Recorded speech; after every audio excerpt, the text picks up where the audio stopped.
કે આયુર્હર્તિવે પુંસામ ઉદ્યમ અસ્તમ ચ યન્નસો. સૂર્ય રોજ ઉદિત થાય અને અસ્ત થાય ત્યાં સુધીમાં આયુર્હર્તિ મનુષ્યના જીવનની એક એક ક્ષણને સૂર્ય ખાઈ રહ્યા છે.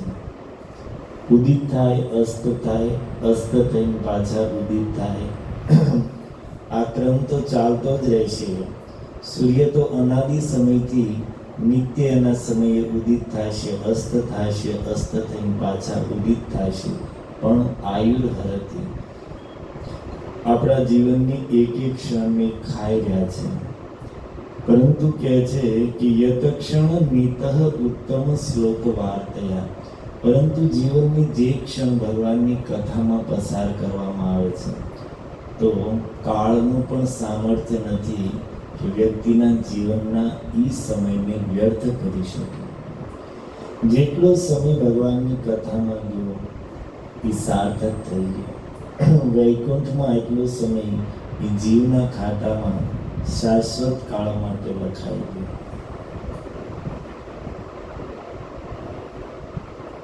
આપણે લોકો ભાગ્યશાળી છીએ કે અહીંયા પણ મુંબઈ જેવા શહેરમાં રહેવા છતાં પણ સમય સમયે ભગવત કથાનો અવસર મળે છે, કીર્તનનું સૌભાગ્ય મળે છે.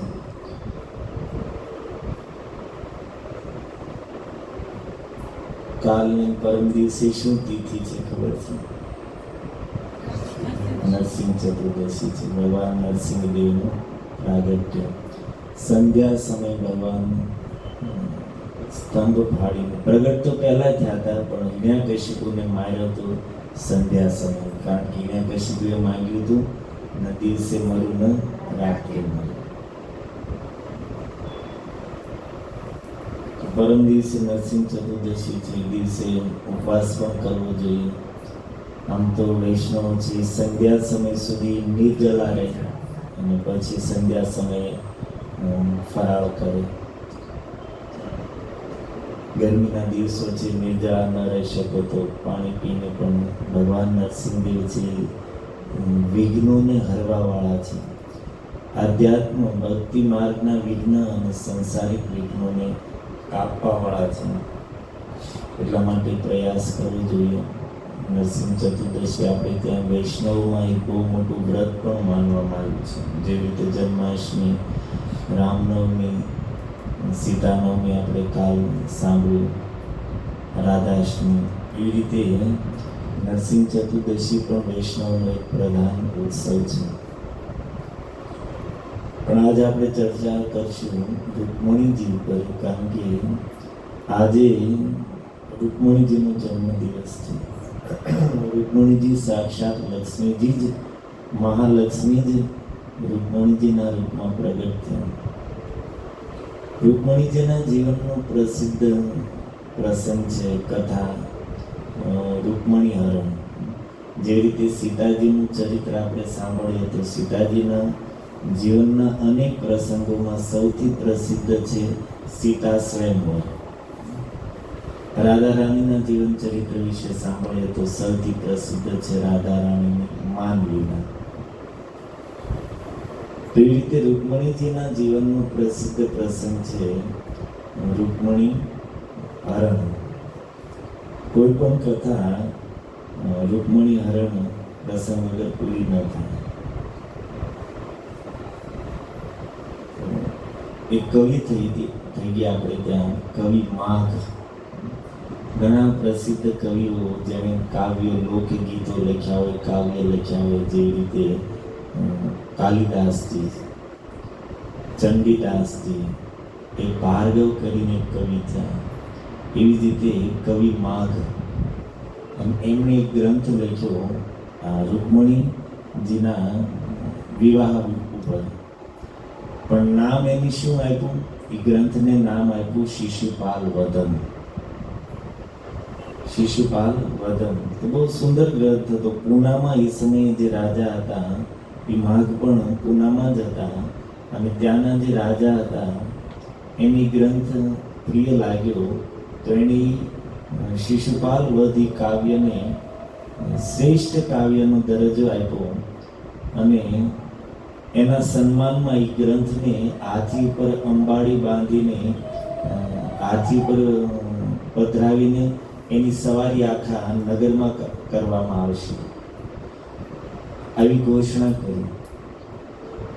એ સમયે એક ભક્ત દક્ષિણ ભારતના, જેનું નામ છે વાગીરાજ તીર્થ, એ પણ બહુ મહાન ભક્ત સંત છે. દક્ષિણ ભારતના ઘણા સંતો છે, પણ આપણે ઉત્તર ભારતના સંતોથી વધારે પરિચિત છીએ. દક્ષિણ ભારતમાં આલવાર સંપ્રદાયના સંતો છે, રામાનુજાચાર્ય ઇત્યાદિ છે, એના ચરિત્રો. આ બાજુ આપણે ભક્ત સમાજમાં ઓછા લોકો જાણે છે. આપણે નરસિંહ મહેતા, મીરાબાઈ, તુલસીદાસજી, આ બધા ચરિત્રો વધારે પ્રસિદ્ધ છે. આપણા જ સંપ્રદાયમાં, વૈષ્ણવ મધ્વ સંપ્રદાયમાં, બ્રહ્મ મધ્વ સંપ્રદાયમાંથી સંત થયા વાગીરાજ તીર્થ. અને એ સમયે આ જે વાત આપણે કરી કે ગ્રંથને સન્માન આપવાની, તો એ સમયે વાગીરાજ તીર્થ પૂનામાં હતા. અને એને જોયું કે ગ્રંથ તો બહુ સારો છે, પણ ગ્રંથનું નામ એને યોગ્ય ન લાગ્યું. કારણ કે કોઈ પણ ગ્રંથનું નામ તો એના નાયક ઉપરથી હોવું પડે, અને આ ગ્રંથનું નામ ખલનાયક ઉપરથી, વિલન ઉપરથી નામ, શિશુપાલ વધ. નામ બરોબર હતું, પણ જે વિલન છે એનું નામ છે ગ્રંથના મુખ્ય પૃષ્ઠ ઉપર. તો એને એ રાજા હતા, એને કીધું કે ભાઈ મેં પણ આ પ્રસંગ ઉપર એક ગ્રંથ લખ્યો છે, તો મારો ગ્રંથ પણ એક વખત તમે જોઈ લો, અને પછી તમને જે શ્રેષ્ઠ લાગે એ કાવ્યને શ્રેષ્ઠતાની પદવી આપો. તો કે ક્યાં છે? તો કે તો મારા આશ્રમે છે, હું જ્યાં રહું છું ત્યાં. એને લાવવામાં કે મારે 19 દિવસ લાગે, ત્યાં સુધી ચાલીને જાઓ અને એને લઈને આવું. તો 19 દિવસનો મને સમય આપો, અને પછી ગ્રંથ જોઈને પછી તમે નિર્ણય કરો કે ભાઈ કયો શ્રેષ્ઠ ગ્રંથ. તો રાજાએ એની વાત માની લીધી. અને વાગીરાજ તીર્થ સમયે જે સ્થાન ઉપર રહ્યા હતા ત્યાં ગયા. એકાંતમાં રહીને એના શિષ્યોને કીધું કે હું જે બોલું એ તમારે લખવાનું છે. 19 દિવસ સુધી એને ગ્રંથની રચના કરી, રોજ એક અધ્યાય લખતા, અને પ્રત્યેક અધ્યાયમાં 100ની આસપાસ, ટોટલી ગ્રંથના 2000 શ્લોક છે. 19 દિવસમાં 19 સર્ગ, 19 અધ્યાયની એ ગ્રંથ એને રચના કરી, જેમાં 1 થી 12 અધ્યાયમાં ભગવાન કૃષ્ણની બાલ લીલાથી લઈને વ્રજ લીલાઓથી લઈને મથુરા લીલા સુધીની બધી જ લીલાઓનું વર્ણન છે. અને અંતિમ 6 અધ્યાયમાં રૂકમણીજીના વિવાહનો પ્રસંગ છે, રૂકમણી હરણ ઇત્યાદિ. અને એ ગ્રંથનું નામ આપ્યું રૂકમણી ઈશ. શું નામ આપ્યું? રૂકમણી ઈશ વિજય. અને પછી ગ્રંથ કર્યો. તો રાજા એટલા પ્રભાવિત થયા કે પછી આને જ પ્રથમ દરજ્જો આપીને રૂકમણી ઈશ વિજય ગ્રંથને જ હાથી પર સવાર કરીને એની શોભાયાત્રા કાઢવામાં આવી.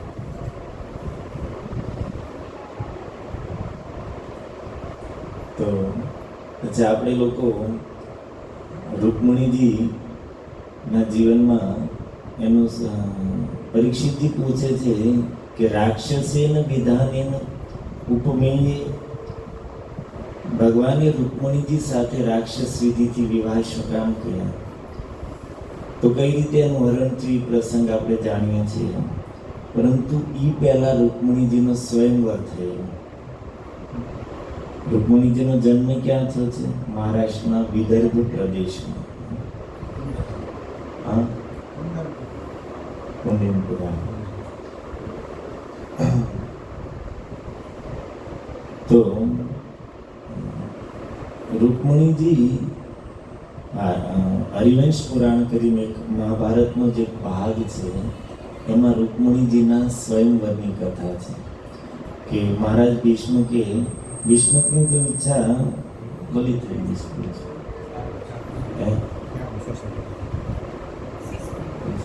થોડું દૂર મૂકી.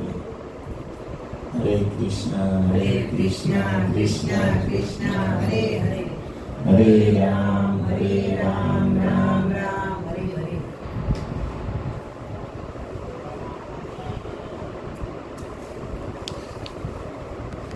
તો રૂકમણીજીના સ્વયંવરનું આયોજન થયું. રાજા ભીષ્મકને તો ઓછી ઈચ્છા હતી, પરંતુ એમનો મોટો પુત્ર જે રૂકમી હતો, ભીષ્મક મહારાજને 4 પુત્ર હતા, 4 કે 5. બધાના નામ રૂકમી ને રૂકમકેશ ને રૂકમમાલી, રૂકમબાહુ અને પુત્રીનું નામ હતું રૂકમણી. કે ફેવરિટ શબ્દ છે રૂકમણ. રૂકમણનો અર્થ થાય સોનું.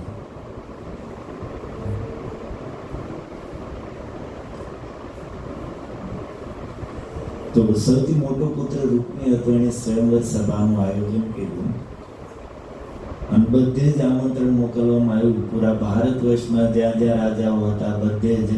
અને રૂકમણીજી વખતે પ્રસિદ્ધ હતા એમના સૌંદર્યને કારણે, એમના ગુણોને કારણે. પરંતુ રૂકમી ભગવાન કૃષ્ણનો દ્વેષી હોવાને કારણે દ્વારકામાં આમંત્રણ ન ગયું. અને એ સમયે ભગવાન કૃષ્ણ દ્વારિકામાં હતા. જરાસંધના વારંવાર આક્રમણનો ભય હતો, એટલા માટે ઉગ્રસેન મહારાજ જે દ્વારિકાના સિંહાસન પર બિરાજમાન હતા, બધી બાજુ દૂતો ફરતા રહેતા, ગુપ્તચરો, રાજાઓની, જરાસંધ અને એના સાથી રાજાઓની ગતિવિધિઓને જાણવા માટે. ખુફિયા વિભાગ બહુ મજબૂત હતો દ્વારિકાનો. તે સમયે ગુપ્તચરોએ આવીને સમાચાર આપ્યા કે ભાઈ જરાસંધ, શિશુપાલ અને શાલ, વદંત વખત ઇત્યાદિ બધા જ રાજાઓ કુંડિનપુર જઈ રહ્યા છે. ત્યાંની રાજકુમારીનું સ્વયંવર છે. યાદવ સભામાં જ્યારે આ વાત થઈ તો બધા જ યાદવ એકદમ આવેશમાં આવીને કહે છે કે ક્ષત્રિયોને કોઈ પણ રાજકુમારીના સ્વયંવરમાં જવા માટે આમંત્રણની જરૂર નથી, વગર આમંત્રણે જઈ શકે છે. ને સ્વયંવર અર્થાત વીરતાનું મૂલ્ય દઈને પરાક્રમી રાજા પોતાના બાહુબળથી કન્યાને પ્રાપ્ત કરી શકે છે.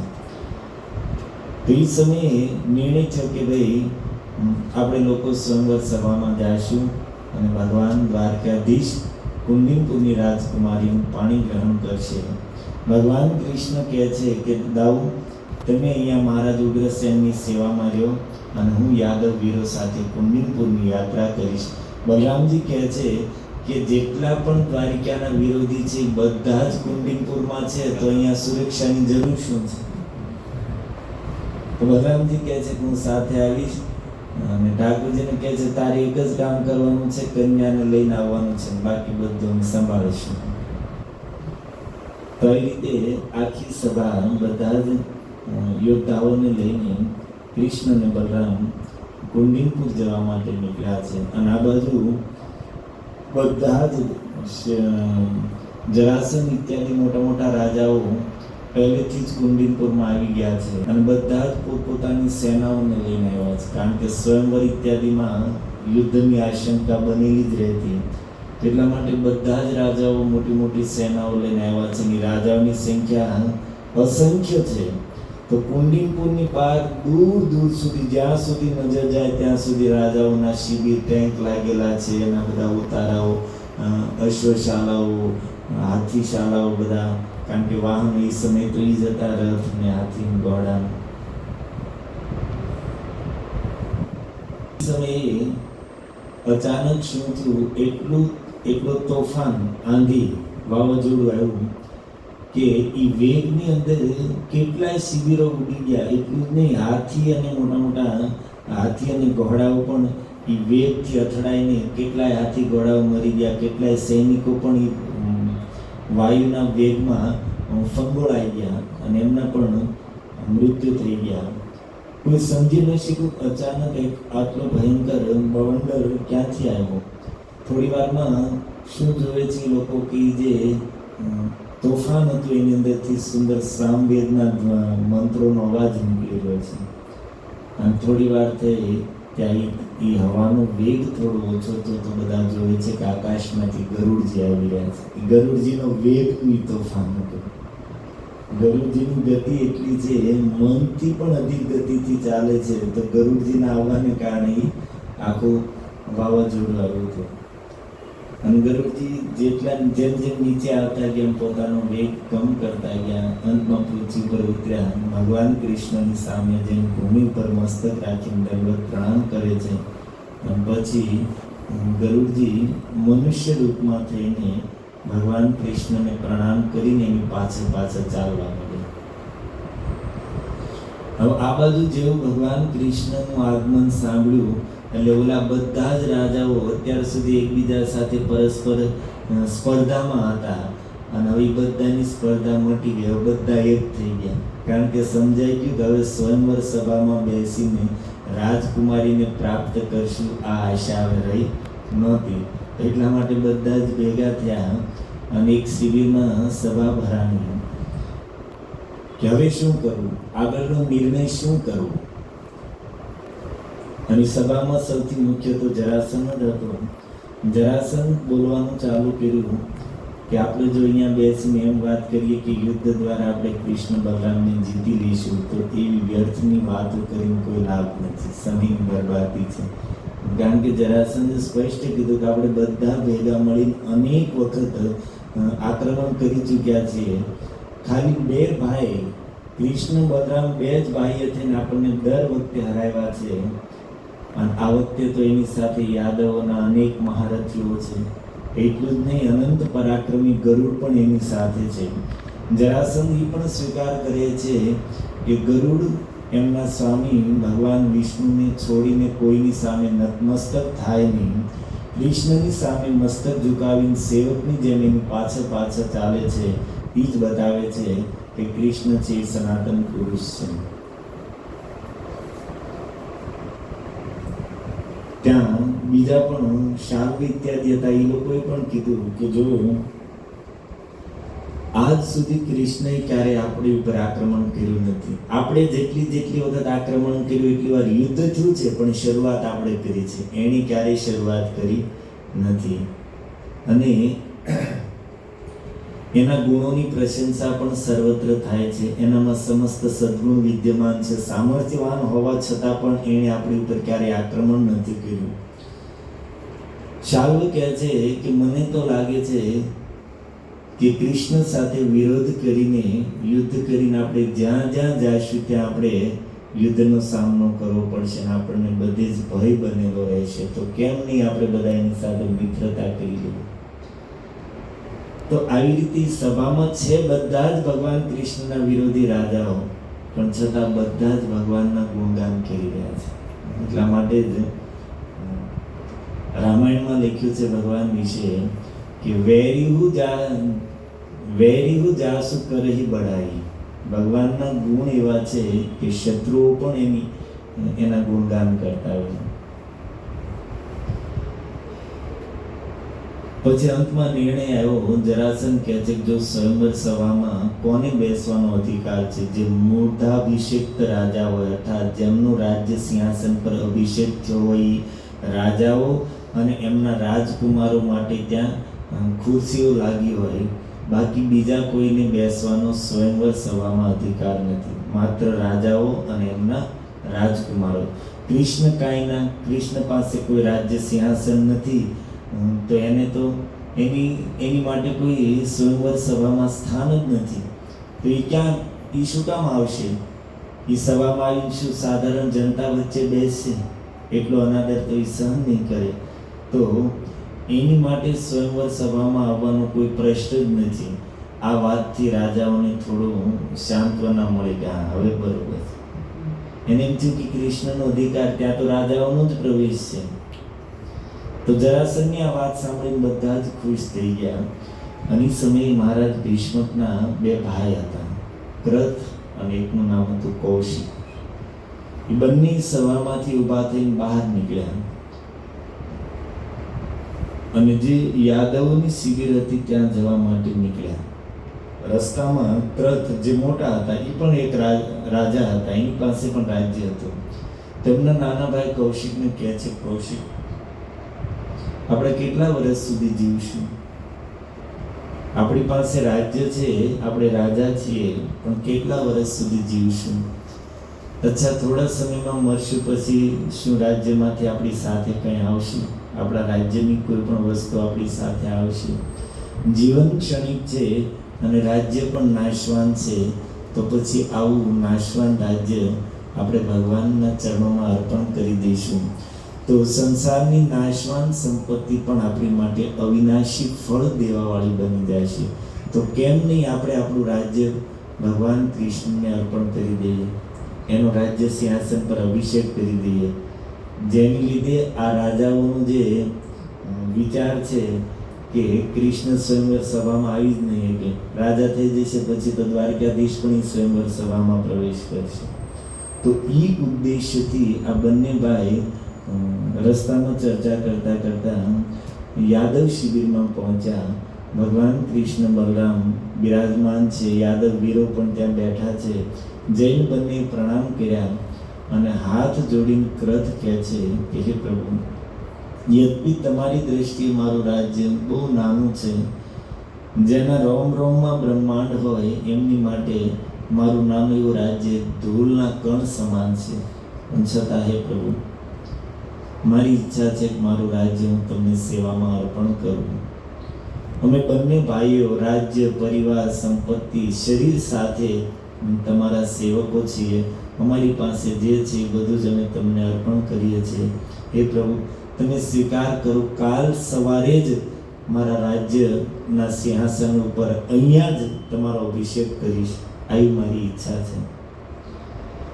બલરામજીએ સાંભળ્યું, ત્યાં જે યાદવ વીરો હતા એને સાંભળ્યું, બધા ખૂબ પ્રસન્ન થયા. બલરામજી વિચાર કરે છે કે રાજ્ય તો આનું જ રહેશે, રાજ્ય તો આનું જ રહેશે, પણ કૃષ્ણને અર્પણ કરીને રાજ્ય છે એનો પ્રસાદ થઈ જશે. અત્યાર સુધી એનું રાજ્ય હતું, પણ હવે કૃષ્ણને અર્પણ કરશે એટલે એનું રાજ કરવું પણ પ્રસાદ થઈ જશે, ભગવાનનો પ્રસાદ બની જશે. જે રીતે ભોજન આપણે બનાવીએ તો ખાવાનું તો આપણે જ છે, પરંતુ ઠાકોરજીને સામે મૂકી દઈશું, ભોગ લાગી જાય તો એ જ ભોજન પ્રસાદ થઈ ગયું.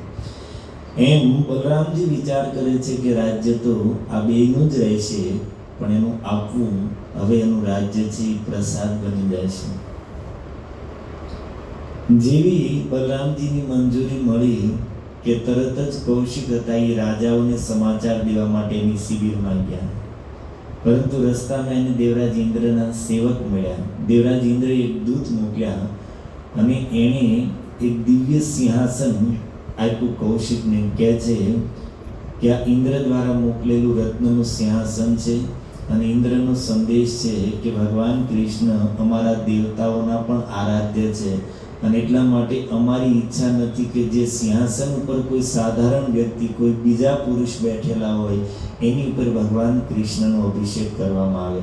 એટલે એની માટે આ દેવતાઓ તરફથી સુંદર રત્નનું સિંહાસન છે. 4 કળશ આપ્યા અને કીધું કે આ કળશમાંથી દિવ્ય વસ્તુ પ્રગટ થશે, એના દ્વારા જ, સ્વર્ગીય દિવ્ય પદાર્થો દ્વારા જ ભગવાન કૃષ્ણનો અભિષેક થશે. અને સાથે સાથે એ દૂતે એમ પણ કીધું કે જે સભામાં બેઠેલા, જરાસંઘની સભામાં બેઠેલા જે રાજાઓ છે એમને દેવરાજ ઇન્દ્રનો સંદેશ સંભળાવી દેજો. ઇન્દ્રનું કહેવું છે કે કૃષ્ણ મારા ભાઈ છે, કારણ કે અદિતિ માતાના પુત્ર છે દેવરાજ ઇન્દ્ર, અને એ જ અદિતિ માતાના પુત્રના રૂપમાં ભગવાન વામનના રૂપમાં પ્રગટ થયા હતા.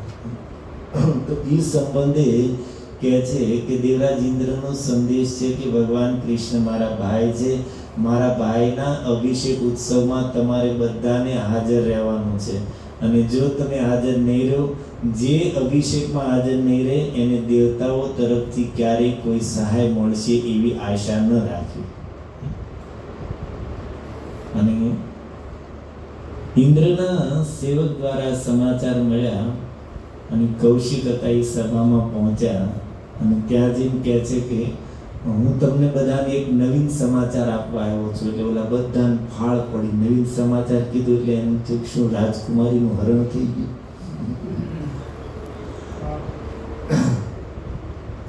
કૌશિકે પછી જે વાત હતી બધી જ કીધી. અને પછી બીજે ત્યાં સુંદર અભિષેક રત્ન સિંહાસન જે દેવરાજ ઇન્દ્રએ મોકલ્યું તો એની પર ભગવાન કૃષ્ણ બિરાજમાન છે. અને 8 કળશ હતા એ આકાશમાં વગર આધારે સ્થિત છે. અને જે રાજાઓ હતા બધા જ અભિષેક સામેલ થયા. બે, એક જરાસન અને એક શિશુપાલ, આ બે જ ના આવ્યા. આને છોડીને બધા જ રાજાઓએ ત્યાં દિવ્ય અભિષેકના દર્શન કર્યા. અને આકાશમાં સ્થિત રહેલી કળશ હતા. એકમાંથી દૂધની ધાર ભગવાન ઉપર થઈ રહી છે, એકમાંથી ઘી, એકમાંથી મધ, આવી રીતે અલગ અલગ પદાર્થો, એકમાંથી દહીં, અલગ અલગ ફળોના રસ, આપમેળે દિવ્ય પદાર્થો એમાંથી નીકળી રહ્યા છે. ભગવાન કૃષ્ણનો અભિષેક થઈ રહ્યો છે. એટલો દિવ્ય અભિષેક હતો કે દેવલોકના દેવતાઓએ પણ આજ સુધી આવા સુંદર અભિષેકના દર્શન નથી કર્યા. એવો અભિષેક ભગવાન કૃષ્ણનો ત્યાં કુંડિનપુરમાં છે. દિવ્ય રસોથી અને દિવ્ય પદાર્થોથી અભિષેક થયો. અભિષેક થયા પછી એ કળશમાંથી આપમેળે દિવ્ય વસ્ત્ર પ્રગટ થઈને ભગવાનના શરીર ઉપર આવીને એની મેળે શરીર ઉપર બંધ બેસી ગયા. પછી એમાંથી આભૂષણો નીચે આવ્યા. આભૂષણો પણ ભગવાનના શરીર ઉપર યથાયોગ્ય સ્થાને બિરાજમાન થઈ ગયા. અત્યંત સુંદર શોભા થઈ. અને હવે ક્રમ શરૂ થયો. બધા રાજાઓ આવીને પ્રણામ કરે છે નવા રાજાને. તો જે રાજા ત્યાં પ્રણામ કરવા આવતા તો ભગવાન શિવ મુખમાંથી બોલતા 1,00,000 સુવર્ણ મુદ્રાઓ તો એ કળશમાંથી આપમેળે ખન કરતી નીચે આવતી. બધાને 1,00,000 સુવર્ણ મુદ્રાઓ આપી. અને આવી રીતે ભગવાનનો સુંદર અભિષેક બધાને ભગવાને ઉપહાર આપ્યા. અને પછી સભામાં ભીષ્મ મહારાજ ઊભા થયા, હાથ જોડીને કહે છે કે રાજાઓ, હું તમારી બધા પાસે ક્ષમા માંગુ છું મારા અપરાધ માટે, પરંતુ મારા પુત્ર રૂકમીએ આવેશમાં વગર વિચારે સ્વયંવરનું આયોજન કરી તમને બધાને આમંત્રિત કરીને બોલાવ્યા, પરંતુ મારી દીકરી રૂકમણી સ્વયંવર સભામાં બધા રાજાઓની વચ્ચે આવવા માંગતી નથી. યદ્યપિ રૂકમણીજી તો તૈયાર જ હતા, એ તો પ્રતીક્ષામાં હતા કે ક્યારે જાઓ અને ભગવાનને વરમાળા પહેરાવું, પરંતુ ભીષ્મ મહારાજને યુદ્ધની સંભાવના દેખાતી હતી અને એનાથી બચવા માટે એણે કીધું કે હું તમારી બધા પાસે ક્ષમા માંગુ છું, પણ અત્યારે મારી દીકરી સ્વયંવર સભામાં આવવા માંગતી નથી. તમે લોકો અત્યારે પોતપોતાના સ્થાને જાઓ અને સમય આવે તમારામાંથી જ કોઈ સાથે મારી દીકરીના વિવાહ નક્કી કરીને હું આમંત્રણ પત્રિકા મોકલી દઈશ. આવી રીતે કંઈ બધાને વિદાય કરી દીધા. તો આ સ્વયંવરની રૂકમણીજીના સ્વયંવરની કથા છે. અપૂર્ણ સ્વયંવર પૂરો તો થયો નહીં. થોડા સમય પછી ભીષ્મ મહારાજની સભા ભરાણી અને રૂકમણીજીના વિવાહની ચર્ચા ચાલી. એમના જે પુરોહિત હતા એણે કીધું કે મહારાજ, રૂકમણી માટે બધી જ રીતે યોગ્ય પતિ છે દ્વારકાધીશ ભગવાન. અને મેં વિધાતાના લેખ પણ વાંચ્યા છે અને એમાં પણ રૂકમણી માટે પતિના રૂપમાં દ્વારકાધીશ જ લખ્યા છે. એટલા માટે વગર વિચારે દ્વારકા પત્ર મોકલો અને વિવાહ માટે એને આમંત્રણ આપો.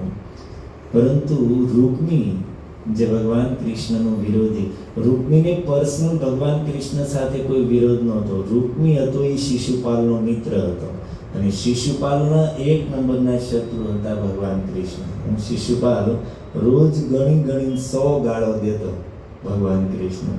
આપણે જેમ ગણી માળા કરીએ છીએ એમ શિશુપાલ રોજ ગણી 100 ગાળો દેતો ભગવાન. તો શિશુપાલનો મિત્ર હોવાને કારણે ભગવાન સાથે દ્વેષ હતો. એટલે રૂકમીએ સ્પષ્ટ કીધું કે મારી બહેનના વિવાહ કૃષ્ણ પાસે તમે વાત કરો, એની પાસે છે શું? એની પાસે કોઈ રાજ્ય નથી, એની પાસે કોઈ રહેવાનું સ્થાન નથી, જરાસનના ભયથી સમુદ્રની વચ્ચે છુપાઈને રહે છે. એ ગોવાળીઓની, ચોરની, આવો ને તેવો. મારી બહેનના વિવાહ એની સાથે શું કામ થાય છે? રૂકમણીના વિવાહ શિશુપાલ સાથે થશે. યદ્યપિ મહારાજ ભીષ્મને આ વાત બિલકુલ પસંદ ના આવી. બીજા એમના ભાઈઓને પણ આ વાત પસંદ નહોતી. પરંતુ રૂકમિણી સામે કોઈનું ચાલ્યું નહીં. માવતરોની હંમેશા માટે આ વિવશતા રહે છે, પોતાના સંતાનો સામે એને ઝૂકવું જ પડે. આખી દુનિયા ભલે એને ઝૂકતી રહે, પણ માવતરોને સંતાનની સામે નીચું મૂકવું જોઈએ. રૂકમિણી સામે પણ કોઈનું ચાલ્યું નહીં, અને એણે તો શિશુપાલ ને આમંત્રણ પણ મોકલી દીધું, અને શિશુપાલની શું કહેવાય બારાત પણ કુંડિનપુરમાં આવી ગઈ. આ બધું રૂકમણીજી જેવું સાંભળ્યું તો બહુ રડ્યા. એમની ભાભી પાસે રડ્યા, શું કરું? એની ભાભીએ કીધું કે ભાઈ રડે થોડું જ કામ થશે, કાંઈ ઉપાય કરો. અને સમયે બ્રાહ્મણને બોલાવી રૂકમણીજીએ પત્ર લખ્યો, અને પત્ર લઈને બ્રાહ્મણ હતા એ કુંડિનપુરથી ચાલતા ચાલતા દ્વારિકા પહોંચ્યા. કેટલાય દિવસો સુધી બ્રાહ્મણ હતા એ પણ દિવસ રાત ચાલીને વગર વિશ્રામે દ્વારિકા પહોંચ્યા. ભગવાને બ્રાહ્મણનું ખૂબ સન્માન કર્યું. સાંજનો સમય હતો. ભગવાનના મહેલની અંદર જ બ્રાહ્મણ દેવ પહોંચ્યા. અને પછી પત્ર કાઢ્યો એ બ્રાહ્મણે. તો ભગવાન કહે છે બ્રાહ્મણ દેવ તમે જ આ પત્ર વાંચો. તે બ્રાહ્મણ પાસે જ વંચાવે છે, જેમાં માનો ભગવાન એક રૂકમણીજીનો એક પત્ર આવ્યો. તો માનો ભગવાન કે રૂકમણી તમને શું લજ્જા નથી આવતી? આવી રીતે એક સંસ્કારી અને સારા કુળની એક ચરિત્રવાન સ્ત્રી થઈને પર પુરુષને આવી રીતે પત્ર લખો છો, તો તમને લજ્જા નથી આવતી? તો એનો જવાબ જ રૂકમણીજી પહેલા શ્લોકમાં આવે છે કે હે પ્રભુ, લજ્જા તો આવે છે, પણ શું કરું? તમારા ગુણો જેટલા સુંદર છે, મને નિર્લજ્જ બનાવી દીધી. શ્રુત્વા ગુણાન ભુવન સુંદર, એ ત્રિભુવનમાં સુંદર. શ્રુત્વા ગુણાન, જ્યારથી મેં તમારા ગુણો વિશે સાંભળ્યું છે, નિર્વિશ્ય કર્ણ વિવરે, તમારા ગુણો કાનના રસ્તેથી જ્યારથી અંદર પ્રવિષ્ટ થયા છે, ચિત્તમ અપત્રપમ, મારું ચિત્ત છે એ નિર્લજ્જ થઈ ગયું છે. અર્થાત તમારી પ્રત્યે એટલું આકર્ષિત મારું મન થઈ ગયું છે. ભીષ્મક મહારાજ એક આસ્તિક વ્યક્તિ હતા. એને ત્યાં સંતોની સભા, સંતોનું આવાગમન લાગેલું રહેતું. તો ત્યાં જે સંતો મહાપુરુષો આવતા, એમના મુખેથી રૂકમણીજીએ ભગવાન કૃષ્ણની વિશે વારંવાર સાંભળ્યું હતું.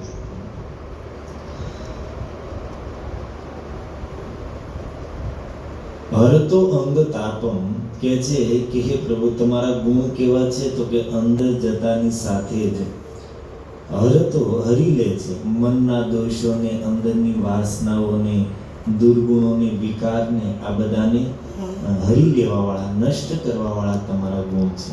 સંસારમાં આપણે કોઈના ગુણ સાંભળીએ તો બીજાના ગુણ સાંભળીને મનમાં ઘણી વખત ઈર્ષ્યા વધે. બીજાના આપણે સારા ગુણો સાંભળ્યા હોય તો અંદર આપણો સંતાપ વધે, આપણને શીતળતા ન મળે. પરંતુ ભગવાનના ગુણ એવા છે, સાંભળતાની સાથે જ અંદર હરતો અંગ તાપમ, અંદર એક શીતળતા મળે. અંદરના દોષોને ભગવાનના ગુણો છે હરી લે છે. આપણે તમને અજામિલ પ્રસંગ સંભળાયો હતો, જેમાં મુખ્ય વિષય એ જ હતો કે પ્રાયશ્ચિત કરવાથી પાપ તો નષ્ટ થઈ જાય, પરંતુ એ પાપની જે વાસનાઓ, પાપ કરવાને કારણે અંદર જે મલિનતા આવી ગઈ છે, એ પાપની જે વાસનાઓ અંદર બની ગઈ છે, એ વાસનાઓ નષ્ટ નહીં થાય. અને એ વાસનાઓ છે એ પાછી જીવને પાપ કર્મમાં પ્રેરિત કરશે. પરીક્ષિતજી કહે છે કે લોકો પાપ કરે, પાછા પ્રાયશ્ચિત કરે, પાછા પાપ કરે, પાછા પ્રાયશ્ચિત કરે. આ તો હાથીના સ્નાન જેવી વાત થઈ. હાથી સ્નાન કરીને પાછો બહાર આવીને ધૂળ ઉપર નાખે. તેવી રીતે લોકો પાપ કરીને પાછા પ્રાયશ્ચિત કરે, પાપ કરીને પાછા પ્રાયશ્ચિત કરે. અને ત્યારે સુખદેવજી કહે છે કે રાજન, એનું કારણ છે કે પ્રાયશ્ચિત કરવાથી પાપનું ફળ નષ્ટ થઈ જાય છે, પરંતુ પાપની જે અંદર વાસનાઓ છે, એ પાપને કારણે અંદર જે મલિનતા છે એ દૂર નહીં થાય. અને વાસનાઓ એ અંદરની ગંદકી જીવને પાછો પાપમાં પ્રેરિત કરશે. અને એની માટે એક જ ઉપાય છે, અંદરની ગંદકીને સમાપ્ત કરવા માટે એક જ ઉપાય છે અને છે ભગવાનના હરે ગુણાનુવાદ ખલુ સત્વ ભાવન. ભગવાન શ્રી હરિના ગુણગાન જ એવા છે જે હૃદયને સાત્વિકતાથી ભરી દેશે, હૃદયની વાસનાઓની મલિનતાને પાપને બધાને નષ્ટ કરી હૃદયને સત્વગુણથી ભરી દેશે. એમાં પાપ કરવાની વાસના જ નહીં રહેવા દે. અને એ જ વાત રૂકમણીજી અહીંયા કહે છે કે હર તો અંગ તાપમ. હે પ્રભુ, તમારા ગુણ કાનના રસ્તેથી અંદર જાય છે તો એ મનુષ્યના બધા દોષોને, વિકારોને, દુર્ગુણોને હરી લે છે, સમાપ્ત કરી દે છે. રૂકમણીજી આજ સુધી ભગવાન કૃષ્ણને ક્યારે જોયા નથી, ક્યારે મળ્યા નથી, છતાં એમ કહે છે કે મારું મન છે નિર્લજ્જ થઈને હે પ્રભુ તમારામાં લાગી ગયું છે. શું કામ? શ્રીત્વા રૂકમણીજીએ ભગવાનની વિશે સાંભળ્યું છે. સાંભળવા માત્રથી એનું મન ભગવાનમાં લાગી ગયું છે. આજ સુધીમાં જેના મન ભગવાનમાં લાગ્યા છે એક જ ઉપાયથી, અને એ છે ભગવાનની કથાથી. કથાને છોડીને કોઈ ઉપાય જ નથી, કોઈ માર્ગ જ નથી કે આપણું મન ભગવાનમાં લાગે, આપણે ભગવાનની સાથે પ્રેમ કરી શકીએ. મથુરામાં ભાગવતમાં જ કથા આવે છે કે ભગવાન કૃષ્ણ ગાયો ચરાવતા ચરાવતા એક દિવસ દૂર નીકળી ગયા, મથુરાની સીમા સુધી પહોંચી ગયા, અને સાથે જે સખાઓ હતા એમને ભૂખ લાગી. તો ભગવાન કહે છે મિત્રો જાઓ સામે યમુનાજીના સામે મથુરામાં ભદ્રોળ જે સ્થાન છે આજે પણ બ્રાહ્મણો યજ્ઞ કરી રહ્યા છે, એમની પાસે જઈને મારું અને બલરામજીનું નામ આપજો અને ભોજન માંગજો, એ આપશે. એ બાળકો હતા, એ ગયા ત્યાં જઈને યાચના કરી, પણ એ બ્રાહ્મણો યજ્ઞ કરવામાં એટલા વ્યસ્ત હતા કે એણે બાળકોની વાત ઉપર ધ્યાન જ ના આપ્યું. સાંભળ્યું, જોયું કે આ બાળકો છે ભોજન માંગી રહ્યા છે, પણ છતાં એણે એનો આદર ન કર્યો. તો આ બધા ગોપ બાળકો થોડી વાર ઊભા રહ્યા, નિરાશ થઈને પાછા આવી ગયા. આવીને ઠાકોરજીને કહે છે કનૈયા તો બહુ બડાઈ, બહુ મોટી મોટી વાતો કરતો, ત્યાં જઈને મારું નામ દેજો. તારું નામ દીધું, સામું ન જોયું કે એમ નામ કંઈક કીધું તો કદાચ થોડુંક આપી દે. તો ભગવાન કહે છે દર્શયન લૌકિકીમ ગતિમ. ઠાકોરજી કહે છે જો મિત્રો, આ દુનિયામાં કોઈ પણ કાર્યમાં પહેલી વખત સફળતા મળી જાય એવું જરૂરી નથી. લૌકિકીમ ગતિ, આ લોકમાં આ જ પરંપરા છે, વારંવાર પ્રયાસ કરવામાં આવે ત્યારે એક વખત હજી પ્રયાસ કરો, આ વખતે એમની પત્નીઓ પાસે જજો, એ અવશ્ય આપશે. અને બાળકો હતા એ પાછા આવ્યા, ને જેવું એને એ બાળકોના મુખેથી બ્રાહ્મણ પત્નીઓએ સાંભળ્યું કે ભગવાન કૃષ્ણ નજીક આવ્યા છે અને ભૂખ લાગી છે, તો એ બ્રાહ્મણ પત્ની યજ્ઞ માટે જે ભોગ બનાવેલા હતા, જેને હજી યજ્ઞ નારાયણને ભોગ લગાવવાનો હતો, પછી એની પર પહેલો બ્રાહ્મણોનો અધિકાર હોય, પછી બીજા માટે પ્રસાદ જાય, પરંતુ બધું જ બાકી છે. એ થાળ ભરેલા હતા જે અન્નના, દિવ્ય વ્યંજનોના, એ થાળ લઈ લઈને બ્રાહ્મણ પત્નીઓ છે એ જવા માટે નીકળી ગઈ. અને જેવી ત્યાં જે યજ્ઞશાળામાં બ્રાહ્મણો હતા એમને ખબર પડી કે આ પત્નીઓ આ બધી ભોગ યજ્ઞનો જે પ્રસાદ છે એને લઈને ક્યાં જાય છે, તો બધા આવીને આડા ઊભા રહી ગયા. બધાએ રોકવાનો પ્રયાસ કર્યો, ઘણાએ તો એમની પત્નીઓને પકડી લીધી, કોઈના ભાઈઓએ એને પકડી લીધી, કોઈએ પુત્રોએ, પરંતુ કોઈની પરવા ન કરતા બધાને ધક્કા મારીને એ બ્રાહ્મણ પત્નીઓ હતી વહી ગઈ. કોઈના રોકવા છતાં પણ રોકાણી નહીં. કેમ? સુખદેવજી ત્યાં સ્પષ્ટતા કરે કે ભગવાન કૃષ્ણ પ્રત્યે આ બ્રાહ્મણ પત્નીઓને એટલો બધો આકર્ષણ, એટલો બધો ભાવ કે પોતાના ભાઈઓ, પોતાના પતિ, પોતાના પુત્રો કોઈની પરવા ન કરતા બધાનો તિરસ્કાર કરી જેમ નદીઓ સમુદ્ર તરફ ભાગે એમ એ બ્રાહ્મણ પત્નીઓ ભગવાન કૃષ્ણને મળવા માટે દોડી રહી છે. એટલો બધો ભાવ, એટલો બધો પ્રેમ, એટલો બધો આકર્ષણ ક્યાંથી આવ્યું?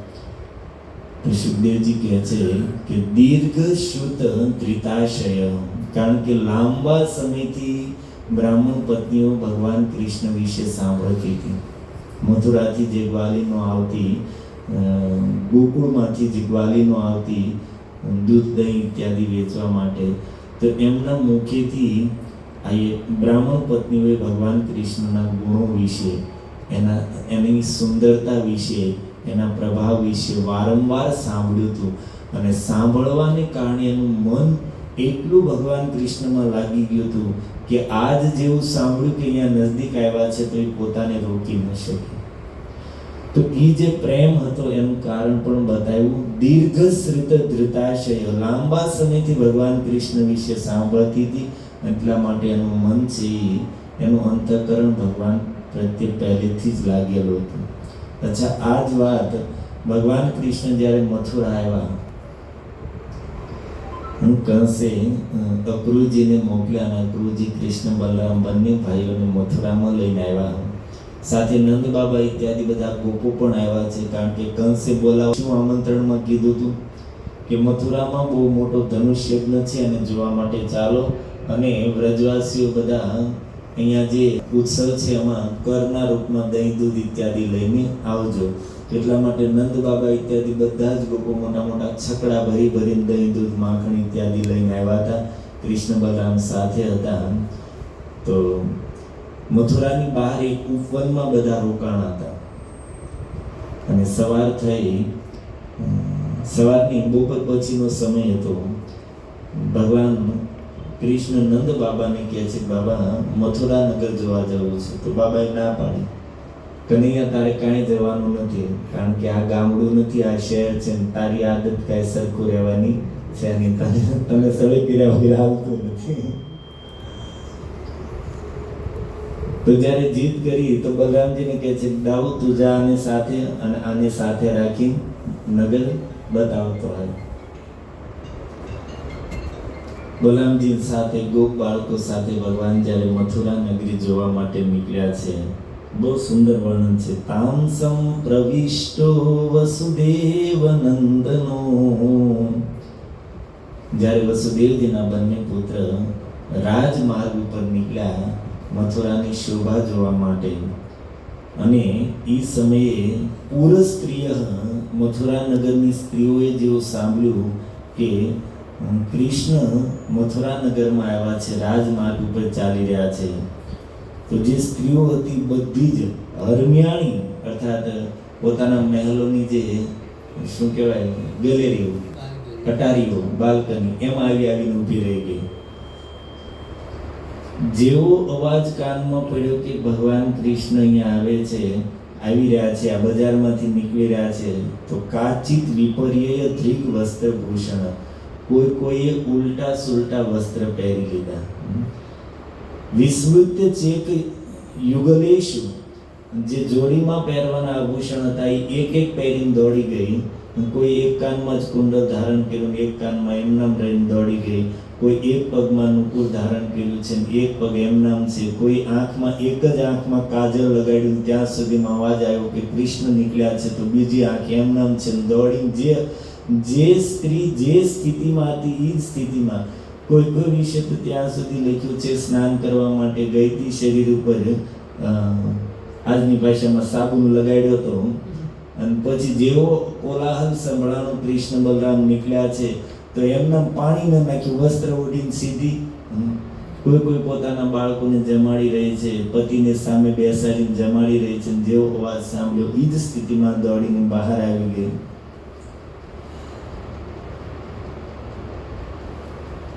કોઈ પોતાના બાળકોને દૂધ પાન કરાવતી હતી, તો એ જ સ્થિતિમાં જે સ્ત્રી જે સ્થિતિમાં હતી એ જ સ્થિતિમાં પોતાનું કાર્ય એમનામ છોડીને જ ભગવાનને જોવા માટે બહાર નીકળી ગઈ. અચ્છા, આજના સમયમાં આવું થયું હોય તો સુખદેવજી શું કહે? મોબાઈલ મૂકીને દોડી, એમ જ કામ બીજું વોટ્સએપ જોતી હતી સ્થિતિમાં ગઈ, ફેસબુક જોતી હતી છોડીને ગઈ.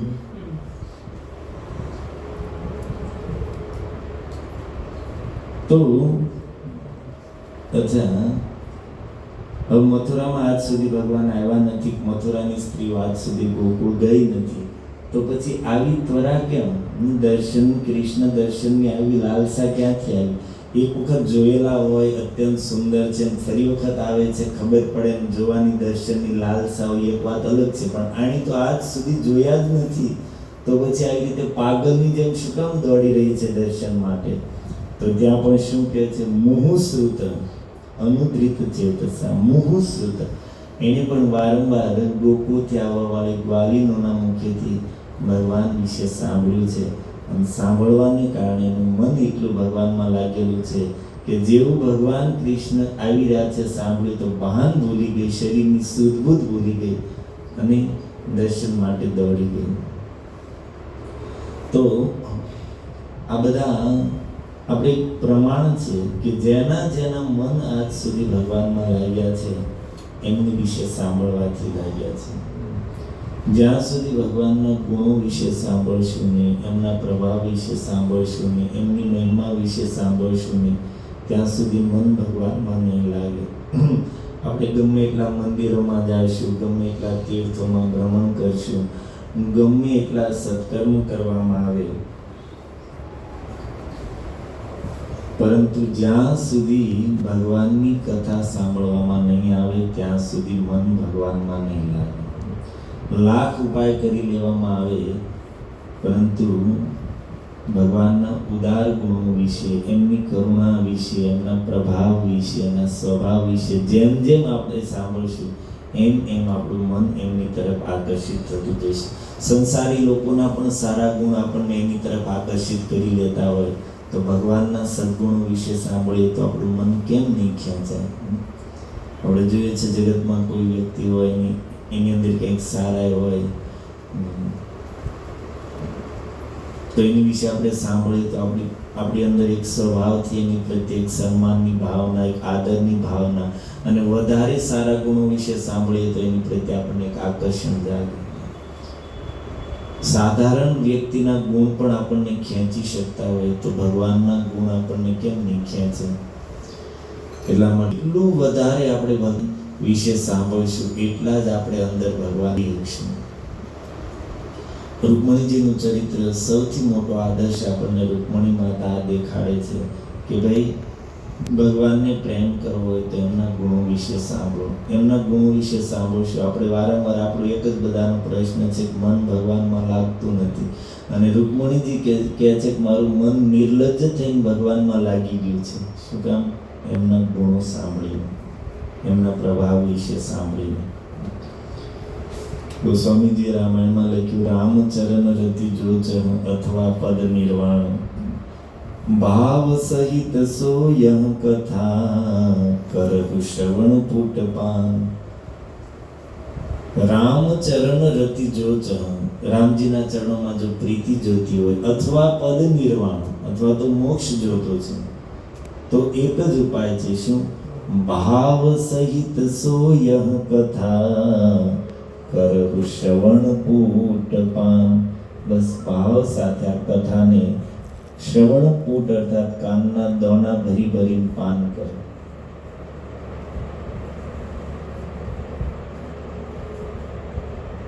પરીક્ષિતજી સુખદેવજીની સામે પ્રશ્ન રાખ્યો કે ભગવાન, જેને 7 દિવસમાં મરવાનું છે એને શું કરવું જોઈએ? એના કલ્યાણનો માર્ગ શું છે? સુખદેવજી કહે છે કે રાજન, કલ્યાણના તો ઘણા ઘણા માર્ગ શાસ્ત્રએ બતાવ્યા છે. બધાનો સ્વભાવ અલગ અલગ છે અને એટલા માટે શાસ્ત્ર અને સંતો મહાપુરુષોએ બધાના સ્વભાવને જોઈને સ્વભાવ અનુસાર એની માટે અલગ અલગ માર્ગ બતાવ્યા છે. જે રીતે માનો એક વખત દેવતાઓ, દાનવો અને મનુષ્ય બધા જ બ્રહ્માજી પાસે ગયા અને બ્રહ્માજીને કીધું કે અમારી માટે કલ્યાણનો માર્ગ બતાવો. પ્રશ્ન બધાનો એક જ હતો કે અમને પરમ કલ્યાણનો માર્ગ બતાવો. તો બ્રહ્માજી દેવતાઓને કહે છે કે તમારે કલ્યાણ કરવું હોય તો ઇન્દ્રિયોનું દમન કરો. કારણ કે દેવતાઓ સ્વભાવથી વિષયોમાં, ભોગોમાં લાગેલા છે. તો એટલા માટે દેવતાઓને કહે છે તમારી માટે કલ્યાણનો માર્ગ છે દમન કરો, ઇન્દ્રિયોનું દમન કરો. દૈત્યોને કહે છે કે તમારી માટે કલ્યાણનું સાધન છે દયા કરો. કારણ કે દૈત્યો છે સ્વભાવથી ક્રૂર છે, હિંસા પ્રિય છે. એટલા માટે એને કલ્યાણનો માર્ગ બતાવ્યો, તમે દયા કરો. અને મનુષ્ય માટે કલ્યાણનો માર્ગ બતાવ્યો કે તમે દાન કરો. મનુષ્ય માટે પરમ કલ્યાણનો માર્ગ બ્રહ્માજી કહે છે કે બીજાને કામમાં લાગો. તમારી પાસે સંપત્તિ છે તો બીજાને સહાય કરો, દાન કરો. પ્રશ્ન એક જ છે બધાનો, પરંતુ બ્રહ્માજીએ એક જ પ્રશ્નનો જવાબ બધાને અલગ અલગ એના સ્વભાવ અનુસાર આપ્યો. દૈત્યોને એના સ્વભાવ અનુસાર, મનુષ્યોને એના સ્વભાવ અનુસાર અને દેવતાઓને એના સ્વભાવ અનુસાર. તો સુખદેવજી કહે છે કે રાજન, શાસ્ત્રએ જીવોના સ્વભાવને જોઈને, જીવોની પ્રકૃતિને જોઈને બધા માટે કલ્યાણના અલગ અલગ માર્ગ બતાવ્યા છે, પરંતુ મૃત્યુની દ્રષ્ટિએ વિચાર કરવામાં આવે તો કોઈની અંદર ભેદ નથી. મૃત્યુની દ્રષ્ટિથી જોવામાં આવે તો બધા જ એક જ પ્લેટફોર્મ ઉપર ઊભા છે, બધાને મરવાનું છે, એમાં કોઈ ભેદ નથી. અને એટલા માટે મૃત્યુની દ્રષ્ટિથી બધા માટે વેદ પુરાણ શાસ્ત્રોએ પરમ કલ્યાણનો એક જ માર્ગ બતાવ્યો છે. તસ્માદ અર્થાત શું કામ? મૃત્યુની દ્રષ્ટિએ બધા એક જ સ્તર ઉપર છે. તસ્માદ એટલા માટે. તસ્માદ ભારત સર્વાત્મા ભગવાન ઈશ્વરો હરિ શ્રોતવ્ય કીર્તિતવ્ય સ્મર્તવ્ય ઈચ્છતામ અભય.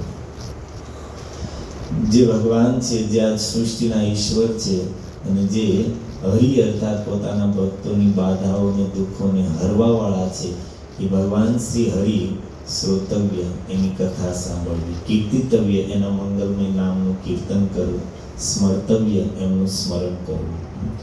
આજ જેમને મરવાનું છે એની માટે વેદ પુરાણ શાસ્ત્રોએ કલ્યાણના માર્ગ તો બહુ બતાવ્યા છે, પરંતુ સર્વશ્રેષ્ઠ માર્ગ છે હરિકથા, કીર્તન અને સ્મરણ.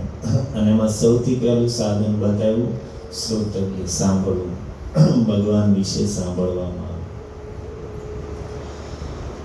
તો 7 આવા શ્લોકો છે સુંદર સુંદર રૂકમણીજીએ ભગવાનને પત્રમાં લખ્યા છે.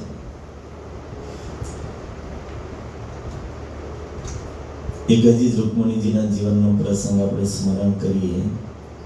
કથા મેં તમને અહીંયા જ સંભળાવેલી છે કે સત્યભામાજીને નારદજીએ કીધું કે દેવી, આ સૃષ્ટિનો નિયમ છે કે વ્યક્તિ બીજાને જેવું આપશે એવું જ પામશે.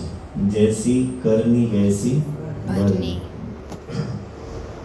બીજાને કોઈ વ્યક્તિ બીજાનો અનાદર કરશે, અપમાન કરશે તો એમને પણ એ જ મળશે.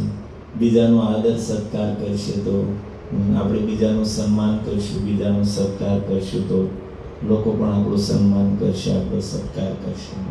આપણે બીજાને એક લાફો માર્યો હોય તો શું આપણી કે આરતી નો ઉતારે, આમ ઈ જ આવે. માતા સુનીતિ, જેમના ઉપદેશ તેમનો 5 વર્ષનો પુત્ર ધ્રુવ ભગવાનને પામી ગયો. સુનીતા માતાનો ધ્રુવજીને પહેલો જ ઉપદેશ હતો, મા મંગલ તાત પરેશુ મંસ્થા.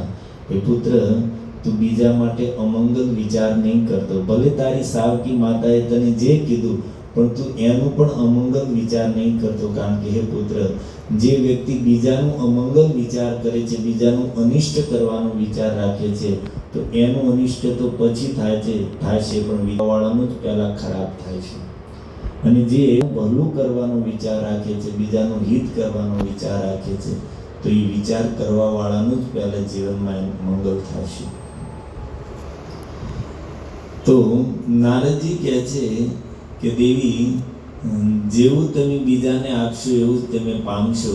જો તમારી ઈચ્છા હોય કે કૃષ્ણ તમને પતિના રૂપમાં અત્યારે મળ્યા છે અને જન્મ જન્મ સુધી તમને એ જ પતિના રૂપમાં મળે તો તમે કૃષ્ણને દાનમાં આપી દો. અને નારદજીની વાત સાંભળી સત્યભામાજીએ નારદજીને જ દાનમાં આપી દીધા. કથા તો વિસ્તારથી તમને સંભળાવી હતી. તો સત્યભામાજીએ તો આ વાતને એટલી સિરિયસ ન લીધી, એમ કે નારદજી પાસે લઈ લઈશું, પણ નારદજી લઈને હાલતા થયા. સત્યભામાજી કે આ શું કરો દેવી, શું કરું શું કે દાનમાં આપેલી વસ્તુ ઉપર લેવાવાળાનો અધિકાર છે. પછી સત્યભામાજી કેટલાય રોયા, કઈ કર્યું, પછી સમાધાન કાઢ્યું. નારદજી કહે છે ઠીક છે, હવે આની બરોબર દ્વારકાધીશની બરોબર સંપત્તિ મને આપી દે, હું સંપત્તિ લઈને વયો જાય. ત્રાજુ મંગાવ્યું, એક ત્રાજુમાં ભગવાનને બેસાડ્યા, બીજા ત્રાજુમાં દ્વારકાની સંપૂર્ણ સંપત્તિઓ મૂકી દીધી, પરંતુ ભગવાનને ઉઠાવી ન શક્યું. અંતમાં સત્યભામાજી કોઈ ઉપાય જ ન બચ્યો. રડતા રડતા રૂકમણીજી પાસે ગયા અને રૂકમણીજીને કહે છે કે દેવી હવે શું કરું, તમે જ કંઈ ઉપાય બતાવો. રૂકમણીજી આવ્યા અને રૂકમણીજીએ જોયું તો ત્રાજુ બીજા પલ્લામાં જે કંઈ સંપત્તિ હતી બધી જ હટાવી અને રૂકમણીજી એક તુલસી પત્ર ઉપર કૃષ્ણ નામ લખીને તુલસી પત્ર મૂક્યું. મૂકતાની સાથે જે ઈ ત્રાજુ હતું એ નીચે થઈ ગયું અને ઠાકોરજી હતા એ ઉપર આવી ગયા. તો તમે આ બધા પ્રસંગો શાસ્ત્રની આવી ઘટનાઓને સાંભળીને સ્વયં જીવનમાં અનુભવ કરીને જ આપણા સંતોએ, ઋષિઓએ, મહાપુરુષોએ કીધું છે કે ભગવાન કરતાં પણ મોટું એનું નામ છે. એમને નથી કહી દીધું, અનુભવ કરીને કીધું છે. શાસ્ત્રના પ્રસંગોનું મંથન કરીને કીધું છે. અહીંયા સ્વયં દેખાઈ રહ્યું છે કે એક નાનું એવું પત્તું છે અને એની ઉપર કૃષ્ણ નામ છે. ઠાકોરજી આખા ઉપર આવી ગયા અને કૃષ્ણ નામ છે નીચે આવી ગયું. અભિન્નત્વાત નામ નામીનો, ભગવાન અને એનું નામ છે અભિન્ન છે, એમાં કોઈ અંતર નથી. બસ અંતર છે આપણા વિશ્વાસમાં, આપણને શ્રદ્ધા નથી. જો શ્રદ્ધા હોય તો ઠાકોરજીથી પણ એનું નામ મોટું છે. જેમ ભગવાન પૂર્ણ છે એમ ભગવાનનું નામ પણ પૂર્ણ છે. પૂર્ણ છે એટલું જ નહીં, અન્ય બધી જ ક્રિયાઓને પૂર્ણતા સુધી પહોંચાડવા વાળું પણ ભગવાનનું નામ છે. એક સુંદર 2 શ્લોક લખ્યા છે પુરાણોના, જેમાં કહે છે કે યસ્ય સ્મૃત્વા ચ નામ ઉક્ત્વા તપ દાન ક્રિયાદિષુ ન્યૂનમ સંપૂર્ણતામ યાતિ. તપ દાન આદિ ક્રિયા તથા તપસ્યા, દાન, વ્રત ઇત્યાદિ જે ક્રિયા છે, ન્યૂનમ એમાં જે કંઈ ન્યૂનતા રહી ગઈ હોય અથવા ખામી રહી ગઈ હોય, ત્રુટિ રહી ગઈ હોય, સંપૂર્ણતામ યાતિ, ઈ પૂર્ણ કરી દે છે. કોણ?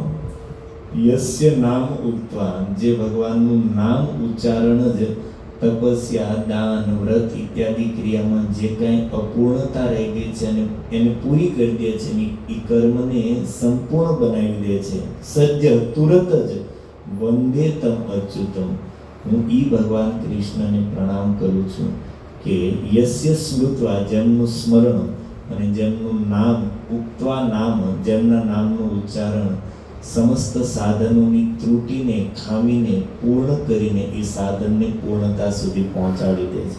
અર્થાત કહે છે કે જેની શક્તિ એટલી હોય કે જે બીજાની ત્રુટિને દૂર કરીને પૂર્ણ કરી શકતું હોય તો એ નામ કેટલું પરિપૂર્ણ હોય છે.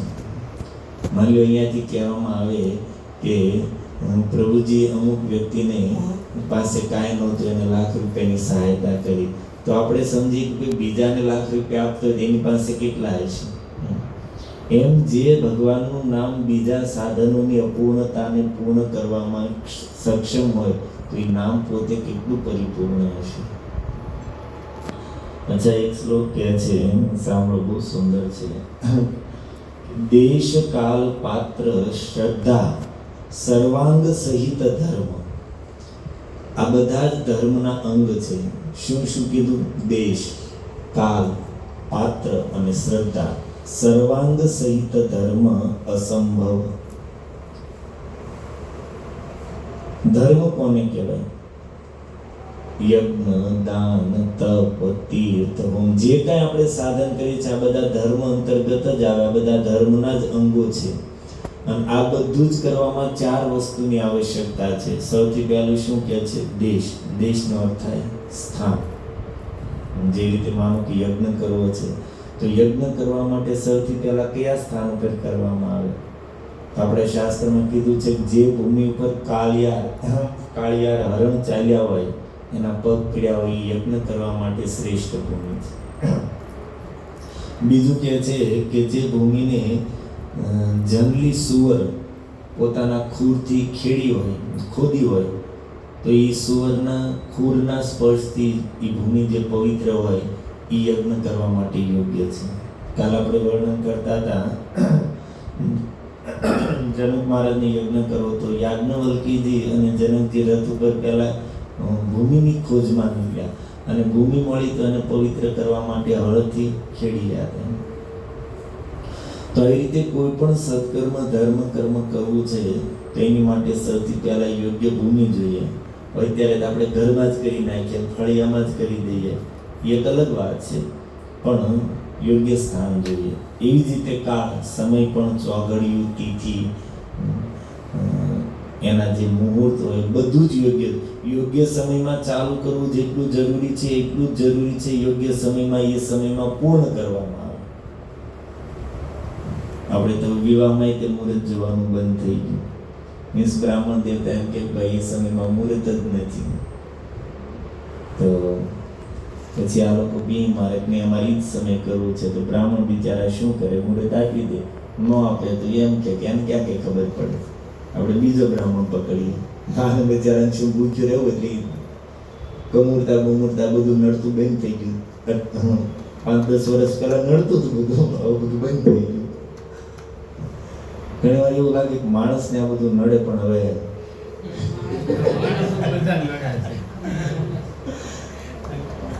ભૂત પ્રેત થોડું નડતું છે એમ કરે.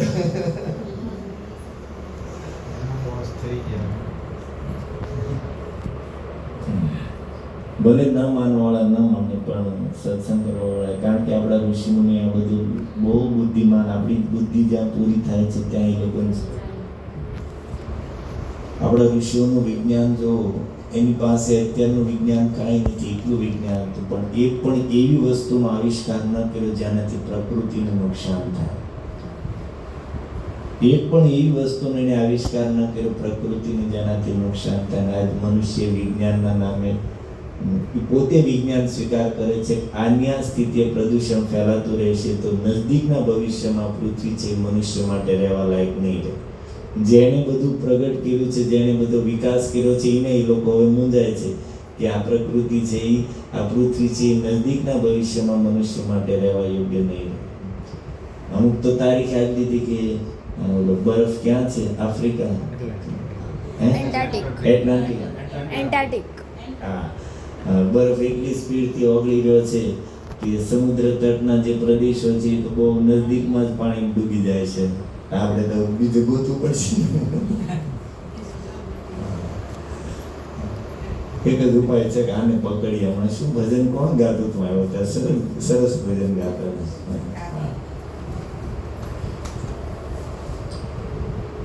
તો હા, તો આપણા ઋષિઓએ જે કંઈ લખ્યું છે બધું બુદ્ધિમાની પૂર્વક એ લોકોએ અનુભવ કરીને લખ્યું છે. એટલા માટે જેટલું આપણીથી થાય એટલું પાલન કરવું જોઈએ.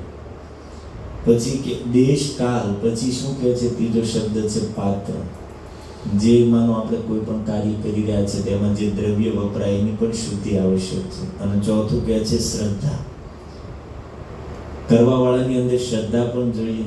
બધું જ છે પણ કરવાવાળામાં શ્રદ્ધા નથી, ખાલી કહેવા માટે, દેખાડા માટે કરી રહ્યા છે તો પણ એનું કંઈ ફળ નહીં. તો કહે છે કે આ ધર્મના અંગ છે દેશ, કાલ, પાત્ર અને શ્રદ્ધા.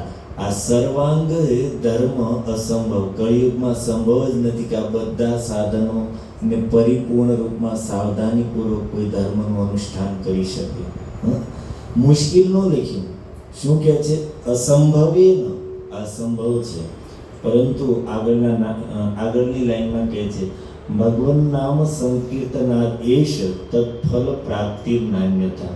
પરંતુ આ કર્મની સાથે, આ ધર્મના અનુષ્ઠાનની સાથે જો ભગવાન નામ સંકીર્તન કરવામાં આવશે તો એ સાધનમાં દેશની જે ત્રુટિ છે, કાળની જે ત્રુટિ છે, પાત્રની જે ત્રુટિ છે, શ્રદ્ધાની જે કમી છે, આ બધી જ કમીઓને દૂર કરીને તત્ફલ પ્રાપ્તિ ન અન્યથા, એ ફળને પૂર્ણ પ્રાપ્ત કરાવી દેશે. આમાં કોઈ અન્યથા વાત નથી. કોણ?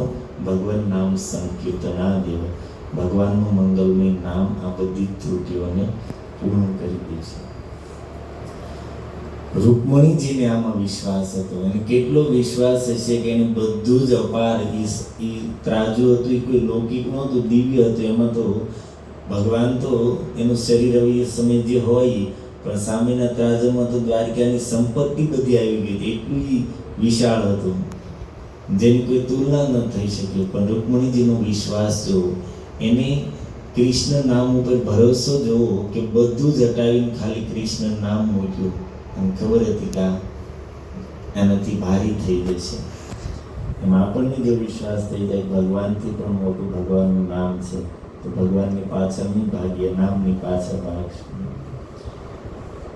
તો બસ રૂકમણીજીનો આ જન્મદિવસ છે. રૂકમણી માતા કૃપા કરે, એને જેવો ભગવાનના નામમાં વિશ્વાસ છે, ભરોસો છે, એવો આપણને એમાંથી એક અંશ પણ થઈ જાય તો આપણું જીવન સફળ થઈ જાય. હરે કૃષ્ણ કૃષ્ણ